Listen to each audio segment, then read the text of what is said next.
أعوذ بالله من الشيطان الرجيم. بسم الله الرحمن الرحيم.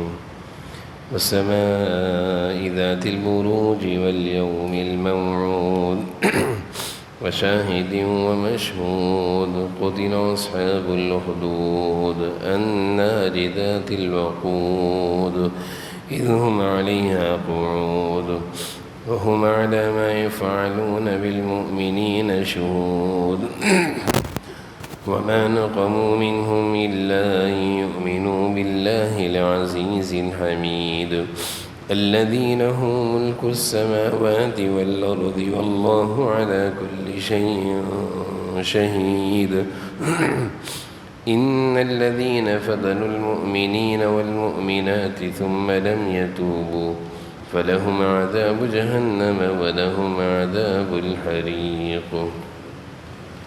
سورۃ البروج ہے، 30ویں پارے کی سورت ہے. اس سورت کی آیت نمبر تقریباً 4 سے لے کر آیت نمبر 4 سے آیت نمبر 10 تک ایک بہت ہی زیادہ تفصیلی واقعہ ہے. گزشتہ امت میں ایک واقعہ پیش آیا تھا، اس واقعے کو اللہ تعالیٰ نے اس صورت میں بڑے تفصیل سے بیان فرمایا ہے. سورت کا جو آغاز کیا ہے، قسم ہے برجوں والے آسمان کی. اللہ تعالیٰ نے ستاروں اور ستارے جو چمکتے ہیں آسمان پر، اس کی قسم کھائی. والیوم الموعود، اور اس دن کی جس کا وعدہ کیا گیا ہے، یعنی قیامت کا دن. وشاہد ومشہود، اور حاضر ہونے والے کی اور اس کی جس کے پاس لوگ حاضر ہوں گے. مراد اس سے جو احادیث کے مضامین سے معلوم چلتا ہے، انسان ہے، شاہد سے مراد اور مشہود سے مراد قیامت کا دن ہے کہ انسان حاضر ہوگا قیامت کے دن، کیونکہ ہر انسان اس دن اللہ تعالیٰ کے سامنے حاضر ہو جائے گا اور پھر حساب و کتاب ہوگا. قتل اصحاب الاخدود، خدا کی مار ہے ان خندق کھودنے والوں پر. یہاں سے اصل واقعہ شروع ہو رہا ہے. اللہ تعالیٰ قرآن کریم میں مختلف چیزوں کی قسمیں کھاتے ہیں. اگلے مضامین کو جو بیان فرماتے ہیں، اس مضامین کی اہمیت مخاطبین اور سامعین کے دل میں اللہ تعالیٰ پیدا کرنا چاہتے ہیں. تو ایک بڑا اہم واقعہ بیان ہو رہا ہے. تفاسیر میں، احادیث میں اس واقعے کو اس طرح بیان کیا ہے. صحیح مسلم شریف کی روایت میں بھی یہ واقعہ تفصیل سے موجود ہے کہ گزشتہ قوموں میں ایک بادشاہ تھا اور وہ اپنا کام اکثر جادوگر سے لیا کرتا تھا، یعنی جادوگروں کی معاونت حاصل کیا کرتا تھا اپنے کاموں میں. بہت سارے لوگ اپنے کاموں میں اللہ تعالیٰ سے مدد لینے کے بجائے ان کے جب عقیدے خراب ہوتے ہیں تو وہ جادوگروں اور مزاروں پر جا کر اپنے کاموں میں مدد اور تعاون لیا کرتے ہیں، اور عقیدہ اور ذہن اور سوچ ایسی ہو جاتی ہے کہ ان کو یہ محسوس ہونے لگتا ہے کہ جیسے ہمارے کام ہو رہے ہیں. تو یہ بادشاہ بھی ایسا ہی تھا. اس کے پاس ایک جادوگر تھا جس سے یہ اپنے کاموں میں مدد لیا کرتا تھا. جب وہ جادوگر بوڑھا ہو گیا تو اس جادوگر نے بادشاہ سے کہا کہ میں تو بوڑھا ہو رہا ہوں، مرنے کے قریب ہوں، میرے پاس کوئی لڑکا بھیجو، کوئی نوجوان، کوئی ہنرمند، سمجھدار، تاکہ میں اس کو یہ فن سکھا دوں تاکہ میرے بعد وہ تمہارے کام آ سکے. میں تو چلا جاؤں گا، مر جاؤں گا. تمہاری بادشاہت اور تمہاری جو حکومت ہے، جو جادو سے چل رہی ہے، وہ چلتی رہے. جادو کے سہاروں سے حکومت چل رہی تھی، اس کو مزید سہارا چاہیے تھا. تو جادوگر نے کہا کسی نوجوان کو بھیجو تاکہ میں اس کو سکھا دوں اور تیری حکومت چلتی رہے. تو اس بادشاہ نے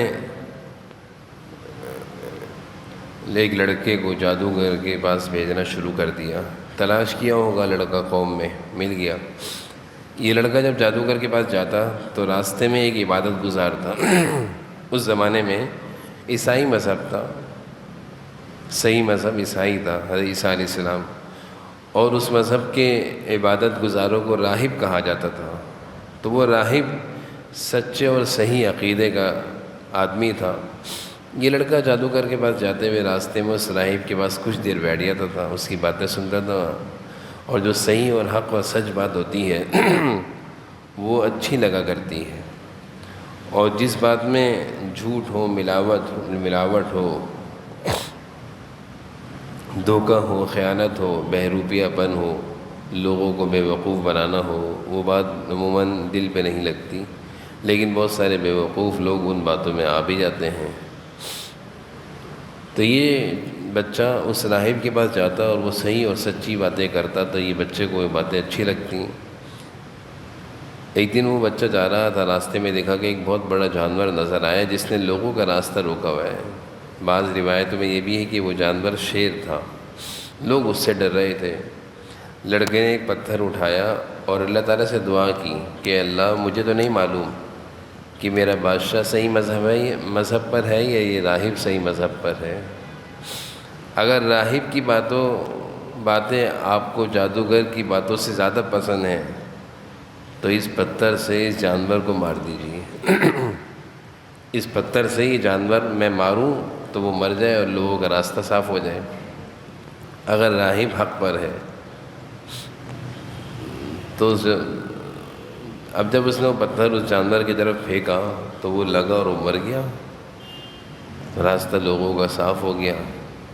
اس کے بعد لوگوں کو اندازہ ہوا کہ اس لڑکے کے پاس کوئی خاص علم ہے۔ چنانچہ ایک اندھے شخص نے اس سے درخواست کی کہ بھائی میری بینائی نہیں ہے، میں نابینا ہوں، دعا کر دو، تمہارے پاس کوئی خاص علم ہے؟ لڑکے نے اس سے کہا کہ بھائی دیکھو، شفا دینے والے تو اللہ ہیں، اگر اللہ تعالیٰ چاہیں گے تو شفا مل جائے گی۔ میں جب دعا کروں گا تم ایک وعدہ کرو کہ اللہ تعالیٰ کی توحید پر ایمان لے آؤ گے، تو میں دعا کر دیتا ہوں۔ اس نے یہ شرط مان لی، لڑکے نے دعا کری، اللہ تعالیٰ نے اس کی بینائی واپس کر دی۔ وہ نابینا بینائی لوٹنے پر خوش ہو گیا اور ایمان لے آیا۔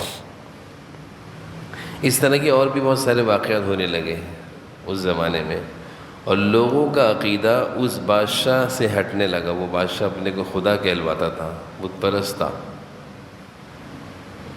اس کو بڑی فکر ہوئی کہ یہ کیا، لوگوں کی توجہ بت پرستی سے ہٹ رہی ہے، اور اس نوجوان اور یہ راہب کی طرف لوگوں کی توجہ جا رہی ہے۔ تو جب بادشاہ کو ان باتوں کا علم ہوا تو اس کو بڑی فکر ہوئی۔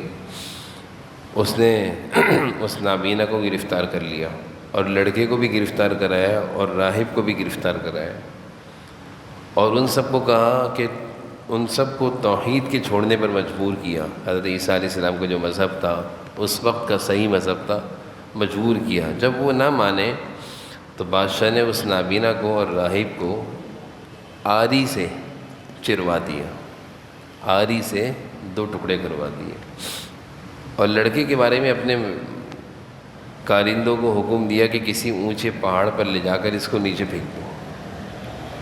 جب کسی کو اپنی بادشاہت بچانی ہوتی ہے، اپنی حکومت، اور کسی کو اپنے بادشاہت اور سیٹ سے محبت ہو جائے تو وہ سارے غلط کام کرتے ہیں۔ عہدہ اور منصب اور حکومت یہ ایسی چیز ہے کہ انسان کے دل میں اگر اس کی ہوس آ جائے تو پھر انسان یہ نہیں دیکھتا کہ میں کیا کر رہا ہوں، بس سیٹ ملنی چاہیے، عہدہ ملنا چاہیے، حکومت ملنی چاہیے، وزارت ملنی چاہیے۔ یہ دنیا ہے، دنیا میں ایسے ہی ہوتا ہے۔ تو بادشاہ کو کیونکہ اپنی بادشاہت کو بچانا تھا، اس نے سب کو قتل کرانا شروع کر دیا۔ لیکن جب وہ لڑکوں کو لے کر وہ لوگ پہاڑ پر گئے تو اس لڑکے نے اللہ تعالیٰ سے دعا کری، پہاڑ پر زلزلہ آیا جس سے وہ لڑکا تو بچ گیا، وہ سب لوگ پہاڑ سے گر کر نیچے مرے، یہ زندہ واپس بادشاہ کے پاس آ گیا۔ بادشاہ بڑے پریشان کہ جو لوگ اس کو مارنے کے لیے گئے تھے وہ تو آئے نہیں، جس کو مروانا تھا وہ زندہ گھوم رہا ہے۔ تو بادشاہ نے حکم دیا اس کشتی میں، اس کو کشتی میں لے جاؤ، بیچ سمندر میں جا کر ڈبو دو۔ یہی ہوا، لڑکے نے پھر اللہ تعالیٰ سے دعا کی، تو جس کشتی میں یہ سب گئے تھے وہ کشتی الٹی، جو تھے وہ تو سب ڈوبے، وہ بچہ بچ کر پھر باہر، لڑکا نکل کر پھر باہر آ گیا۔ اب بادشاہ عاجز آ گیا، پریشان آ گیا کہ اس کے ساتھ کیا طاقت ہے، اس کے ساتھ کیا طاقت ہے۔ تو اس نے اس لڑکے سے کہا، اگر اس لڑکے نے بلکہ بادشاہ سے کہا، اگر تم مجھے واقعی مارنا چاہتے ہو تو ایک طریقہ بتاتا ہوں، اور طریقہ یہ ہے کہ سب لوگوں کو ایک میدان میں جمع کرو اور پھر مجھے سولی پر چڑھاؤ، مجھے سولی پر چڑھاؤ اور اپنے ترکش سے تیر نکال کر کمان میں چڑھاؤ اور یہ کہو کہ اس اللہ کے نام پر جو اس لڑکے کا پروردگار ہے، پھر تیر چلاؤ۔ تو بادشاہ نے ایسے کیا، بیوقوف تھا، بیوقوف بھی ہوتے ہیں، حکومت کی محبت میں بیوقوف بھی ہوتے ہیں۔ تو اس نے ساری قوم کو جمع کیا اور اس کو سولی پر چڑھا کر تیر نکالا اور اس پر کہا کہ اس اللہ کے نام پر جو اس لڑکے کا پروردگار ہے۔ تیر چلایا، اس لڑکے کی پیشانی پر لگا، وہ شہید ہو گیا۔ ساری قوم کے دلوں میں پہلے ہی اس لڑکے کی محبت، نوجوان کی محبت کی، کوئی ایک دیندار ہے، سچا دیندار ہے، بہروپیہ نہیں ہے۔ بعض لوگ ہوتے ہیں نا، دین کا نام لیتے ہیں اور ہوتے بہروپی ہیں، اسلام کا نام لیتے ہیں اور لڑکیوں کو نچواتے ہیں اور دین کا مذاق اڑاتے ہیں۔ تو یہ سچا دیندار تھا، اللہ تعالیٰ کی اس کے ساتھ مدد تھی، اور بادشاہ کو اسی سے خطرہ تھا۔ عموماً دیندار لوگوں سے، جو سچے دیندار ہوں، ان سے اس طرح کے حکومت چلانے والے لوگوں کو خطرہ ہوتا ہے، علماء سے خطرہ ہوتا ہے۔ بہرحال جب یہ لڑکے کا سارا منظر ساری قوم نے دیکھا تو ساری قوم نے اس منظر کو دیکھنے کے بعد یہ کہا کہ ہم بھی اسی لڑکے کے اللہ پر ایمان لاتے ہیں۔ اب بادشاہ اور پریشان ہو گئے، پہلے ایک کو قتل کیا، دو کو قتل کیا، تین کو قتل کیا، تو ساری قوم مخالف ہو گئی۔ پھر اس نے بڑی بڑی خندقیں کھدوائیں اور ان خندق میں آگ بھڑکائی، آگ لگائی، اور تقریباً احادیث میں آتا ہے کہ 12,000 لوگوں کو ان خندق میں زندہ ڈالا، اور ہر ایک کو جو اس لڑکے کے رب پر یعنی اللہ پر ایمان لایا، اس کو خندق کے کنارے لایا جاتا اور کہا جاتا، یا تو بادشاہ اس کے رب کا انکار کرو یا پھر مرنے کو تیار ہو جاؤ۔ سارے لوگ کہتے تھے ہمیں تو اللہ پر جب ایمان ایک دفعہ لیا ہے انسان، اور ایمان جب سینے میں اتر جائے، پھر وہ ایمان کی طاقت، ایمان کی محبت ایسی ہوتی ہے کہ سب کچھ قربان کرنا آسان ہوتا ہے۔ تو 12,000 لوگوں کو جلایا گیا، لیکن کوئی بھی ایمان سے نہیں پھرا۔ یہ کوئی دنیا کے لیے نہیں تھا، یہ کوئی عہدہ، یہ منصب یا کسی حکومت کے لیے نہیں تھا، یہ صرف اور صرف دین کے لیے تھا۔ بعض لوگ اس طرح کے واقعات کو نا دنیا کی سیاست پر فٹ کرتے ہیں، دنیا کی سیاست پر فٹ کرتے ہیں کہ فلاں بھی ایسا ہے اور ساری قوم اس کے مخالف ہے اور وہ اکیلا ڈٹا ہوا ہے، تو وہ دنیا ہے، دنیا کے لیے کرتے ہیں۔ یہ سیاست ہو یا کچھ بھی ہو، دنیا کے لیے، یہ تو ایک اللہ کے لیے تھا، اس میں کوئی نہ حکومت اور نہ سیاست، نہ سیٹ، نہ دنیا کی محبت، یہ اللہ کے لیے سارا سلسلہ تھا، اس لیے اللہ کی مدد بھی ان کے ساتھ تھی۔ ساری قوم اللہ کی محبت میں اپنی جان قربان کرتی رہی۔ آخر میں ایک عورت کو لایا گیا جس کے ہاتھ میں ایک دودھ پیتا بچہ تھا۔ اس عورت کو جب خندق کے کنارے لا کر کھڑا کیا گیا اور پوچھا گیا، معصوم بچے کے ساتھ تجھے بھی اندر ڈالیں گے، تو بھی جائے گی، معصوم بچہ بھی جائے گا۔ وہ عورت سوچنے پر مجبور ہو گئی۔ ایک لمحے کے لیے اس نے سوچا کہ معصوم بچہ میری وجہ سے چلے گا، ایک دم سے عورت کے دل میں یہ خیال آیا کہ میں ہٹ جاتی ہوں اس نوجوان لڑکے کے رب کے پر ایمان لانے سے۔ تو وہ بچہ، معصوم بچہ، بول پڑا، اماں ڈرو مت، صبر کرو، اس آگ میں کود جاؤ۔ لیکن بادشاہ کی بات نہیں ماننا، اللہ پر ایمان لائے، وہ عورت بھی کود گئی۔ بعض روایت میں یہ بھی آتا ہے کہ اللہ تعالیٰ نے ان سب لوگوں کے ساتھ یہ معاملہ کیا تھا کہ آگ میں جلنے سے پہلے ان سب کی روح کو قبض کر لیا تھا، جس سے آگ کے جلنے کی تکلیف کسی کو نہیں ہوئی تھی۔ اور بعض روایت میں یہ بھی آتا ہے جب یہ بادشاہ ان سب ایمان والوں کو خندق میں ڈال کر جلا کر فارغ ہوا، وہ آگ بھڑکی اور اطراف میں جتنے بادشاہ کے حامی تھے جو تماشائی بنے ہوئے تھے اور بادشاہ کے کہنے پر آگ میں ڈال رہے تھے، ان سب کو آگ نے لپیٹا۔ بادشاہ ڈرا، بھاگا، قریب میں ایک دریا میں چھلانگ لگا کر وہ بھی غرق ہوا، کوئی بھی نہیں بچا، ان میں سے جلانے والوں میں سے کوئی بھی نہیں بچا۔ اللہ تعالیٰ نے اس واقعے کو سورہ بروج میں بیان فرمایا ہے، اسی کا تذکرہ ہے۔ قتل اصحاب الاخدود، خدا کی مار ہے ان خندق کھودنے والوں پر، مراد وہی بادشاہ اور اس کے تماشائی اور کارندے ہیں۔ النار ذات الوقود، اس آگ والوں پر جو ایندھن سے بھری ہوئی تھی، ایندھن سے بھری ہوئی آگ، خندقیں، اذ ہم علیہا قعود، جبکہ یہ بدماش لوگ اس کے آس پاس بیٹھے ہوئے تھے۔ تماشائی بادشاہ کے کارندے، حمایتی بادشاہ کے اس کے آس پاس بیٹھے ہوئے تھے۔ وَهُمْ عَلَىٰ مَا يَفْعَلُونَ بِالْمُؤْمِنِينَ شُهُودٌ، اور وہ ایمان والوں کے ساتھ جو کچھ کر رہے تھے اس کا نظارہ کرتے جاتے تھے۔ ایمان والوں کے ساتھ جو کچھ ہو رہا تھا اس کے تماشائی بن کر نظارہ بھی کر رہے تھے۔ وَمَا نَقَمُوا مِنْهُمْ، اور وہ ایمان والوں کو کسی اور بات کی نہیں، صرف اس بات کی سزا دے رہے تھے کہ وہ اللہ پر ایمان لے آئے ہیں، عزیز الحمید، جو اللہ بڑے اقتدار والے اور بڑے قابل تعریف ہیں۔ ایمان والوں کو خندقوں میں صرف اس بات پر ڈالا جا رہا تھا، آگ میں اس لیے ڈالا جا رہا تھا کہ وہ ایک اللہ پر ایمان لے آئے۔ الذی لہ ملک السماوات والارض، وہ اللہ جس کے قبضے میں آسمان و زمین ہے۔ واللہ علی کل شیء شہید، اور اللہ ہر چیز کو دیکھ رہا ہے۔ ان الذین فتنوا المؤمنین، یقین رکھو کہ جن لوگوں نے مومن مرد اور مومن عورتوں کو ظلم کا نشانہ بنایا، یقین رکھو جن لوگوں نے ایمان والے مرد اور عورتوں کو خندق میں آگ میں ڈال کر ظلم کا نشانہ بنایا، ثم لم یتوبوا، پھر وہ توبہ بھی نہیں کر سکے، فلہم عذاب جہنم ولہم عذاب الحریق، ان لوگوں کو بھی جہنم کے عذاب اور جہنم کے آگ کے جلنے کی سزا دی جائے گی۔ جیسا کریں گے ویسا ان لوگوں کے سامنے بھی آئے گا۔ یہ سورۃ بروج کا درس ہے۔